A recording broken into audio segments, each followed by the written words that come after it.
Okay, so your RV's air conditioner won't turn on at all, and you think that it might be the capacitor, because that's what everybody thinks that it is. Today, I'm gonna walk you through how to test to make sure that this is the case, how to safely discharge the capacitor, and then how to change it out. So that way you can get your RV's air conditioner working today. My name is Emily. I'm a certified mobile RV repair tech, and this is RV Repair Woman. Okay, so what is a capacitor? Well, air conditioners, whether they be on a house or an RV, take a lot of energy in order to start up. And in fact, it takes significantly more energy to start up than it does to run. Think about trying to push a car from a dead stop. The amount of energy that it takes to push to get it started may take several people, but once the car is moving, usually one person can continue pushing the car all on their own. The same goes for your air conditioner. The capacitor's job is to store a whole bunch of energy to let out all at once at startup so we can get the air conditioner started. But these guys are considered a consumable part. After many uses, these guys will eventually lose their oomph and need to be replaced. So let's figure out if that's the case for you. Before we jump in too deep, I do want to put a little bit of a safety disclaimer here, because whenever I talk about capacitors on the internet, I get a ton of people in the comments being like, you're gonna kill somebody. If you've been down a couple internet rabbit holes, you may have found a video or two of people discharging large capacitors unsafely. What? There we go. Jeez, golly.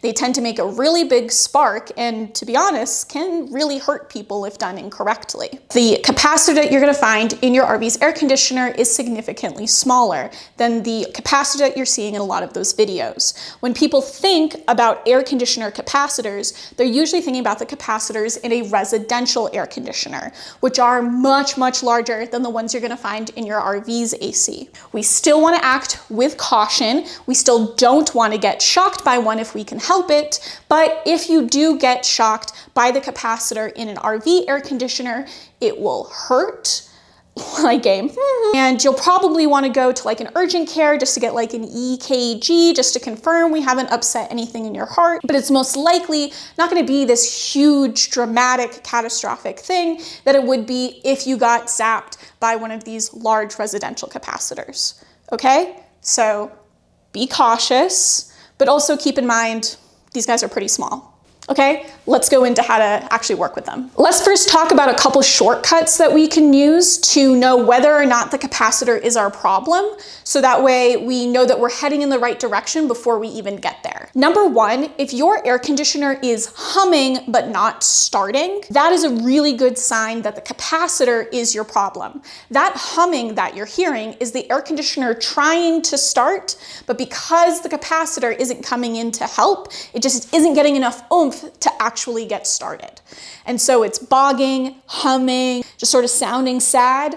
Good chance capacitor is your problem. Another test that you can do to confirm that the capacitor is your problem without having to open up the capacitor box is actually to head on over to the compressor on your air conditioner. If you have a multimeter with an amp clamp, you can head over to the compressor on your air conditioner and find the blue wire if you're on a Dometic or the black wire if you're on a Coleman Mach. Set your meter to AC amps, wrap your multimeter's amp clamp around the specified wire, and then try to start up the air conditioner. If you see the amperage reading on your multimeter fluctuate, it tries to go up and then comes back down to 0, tries to go up and then comes back down to 0. Does that over and over again? That is classic bad capacitor. What you're seeing is the capacitor try to start up the air conditioner and not quite make it.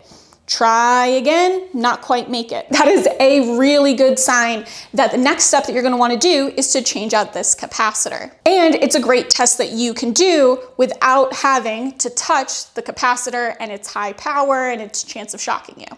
Okay, highly recommend if you have an amp clamp, run this test first. If you have confirmed that the capacitor is most likely your problem, then your next step is to locate your capacitor.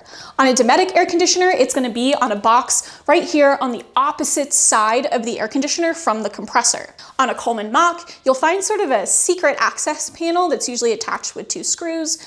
Undo those screws, pop it off, and you should find the capacitor or the capacitors hiding inside. Once you're inside of the capacitor compartment, you're gonna find one of 2 things. You'll either see 1 capacitor with 3 terminals or 2 capacitors, each with 2 terminals. If you have 2 capacitors, the larger one is to help turn on the compressor, and the smaller one is to help turn on the fan. If you only have 1 capacitor, it's called a dual capacitor, and it's doing both, turning on both the fan and the compressor. Our next step is to safely discharge the capacitor before we do anything else. Once we discharge the capacitor, we can touch it all we like without fear of getting shocked.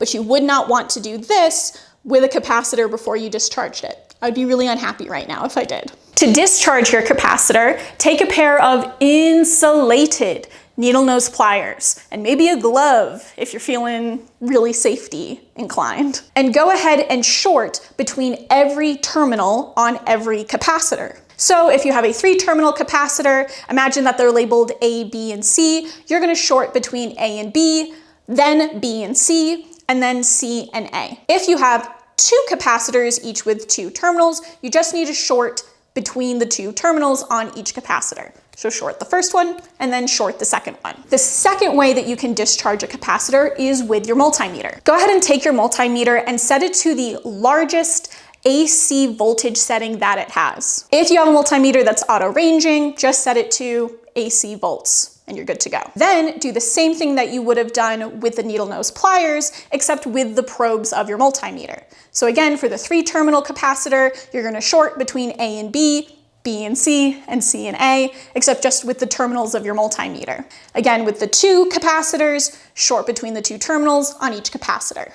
You got this. Unfortunately, because these are relatively small capacitors, there's not going to be a noise, a spark, or really sort of any indication that you've discharged your capacitor correctly. I honestly usually discharge my capacitors both ways that I know how, just so I know with 100% certainty that the capacitor is fully discharged before I ever go at it with my meat fingers. Once we know that our capacitor is safe and ready to be touched, go ahead and take a picture of how it's wired so you can confidently rewire it later. Then, using a pair of needle nose pliers, go ahead and take off every wire off of your capacitor so it's naked as the day it was born. Then, to test your capacitor to confirm that it is indeed 100% your problem, go ahead and set your meter to capacitance. It's this setting right here. Capacitance is a special setting on multimeters specifically for testing capacitors. Don't you like what they did there? Then, to test a 3-terminal capacitor, go ahead and look at the top.